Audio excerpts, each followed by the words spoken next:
Je veux parler du taux de diplomation, OK? Parce que Oui.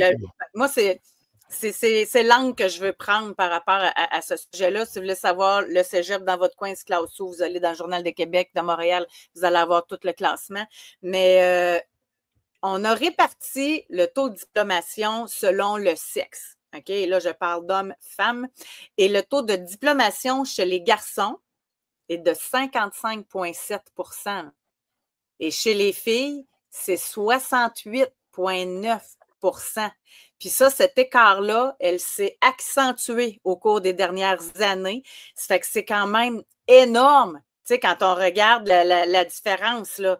Puis, même au niveau, là, on parle de cégep, là, mais je me rappelle d'avoir fait des entrevues avec Égide de Royer dans le passé, même au primaire. Oui. Ça commence là. Un jeune en troisième année, c'est des difficultés à lire et à comprendre un texte, il va être hypothéqué pour tout le restant de sa scolarité, là. Fait que ça commence jeune, les garçons. Là, on se demande comment intéresser les jeunes au cégep. On va y aller, puis il y a des écoles qui réussissent bien, comme celle de Matane. On parlait de Pascal Berbé. Mais par contre, selon moi, là, un jeune qui est plus intéressant en sixième année d'aller à l'école, il ne se rend même pas au cégep. Fait qu'il Non, faut absolument pas. commencer en amont, là, à s'intéresser, à faire intéresser et à rendre l'école intéressante pour les jeunes garçons. Tu sais, Il y a, c'est. il y a encore des statistiques qui sont assez impressionnantes. En passant, ceux qui aiment lire, là, Jonathan Haidt, Égide de Royer le mentionne dans certaines de ses études. Tout le monde parle de cet homme-là. Moi, j'ai son livre ici. C'est fantastique, mais tu le lis puis tu es triste à la fin. Les constats qu'il fait, les statistiques qu'il apporte, qu'il amène sur. Et puis, il y a encore faut encore s'occuper des jeunes femmes aussi au niveau de la santé mentale, au niveau du taux de dépression qui est assez élevé. Ah oui. On estime que depuis 2013, le taux de dépression et d'anxiété et d'automutilation a augmenté graduellement, là, entre autres chez les adolescents américains. Et puis que la génération Z, celle qui est née après 96, a la pire santé mentale jamais enregistrée depuis les premières données disponibles là, à ce niveau-là. Alors, c'est dramatique quand on regarde ça.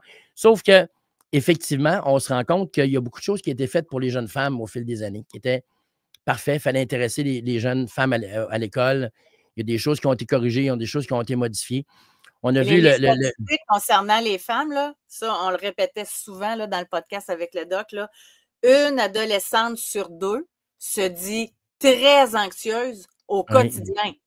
Oui, c'est effrayant, Josée. C'est épouvantable. Puis on dit que les jeunes filles sont 3 fois plus susceptibles d'être dépressives. Puis qu'ils utilisent, si elles utilisent intensivement les réseaux sociaux, puis on le sait qu'elles sont sur les réseaux sociaux très fortes, les jeunes garçons aussi, mais puis qu'il y a vraiment, là, entre autres, la comparaison. On parlait de comparaison, les images et tout ça, puis ça devient très, très difficile. Mais le problème, c'est qu'actuellement, le taux de dépression chez les jeunes hommes est depuis 2010, est en augmentation de 161 %. Eh boy!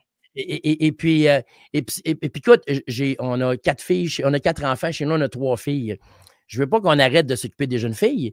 Je veux juste qu'on augmente le niveau de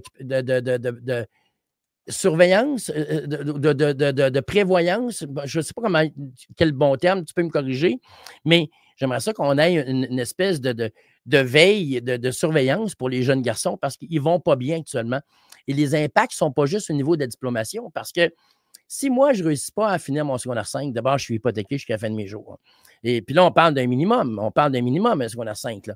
Je suis hypothéqué jusqu'à la fin de mes jours.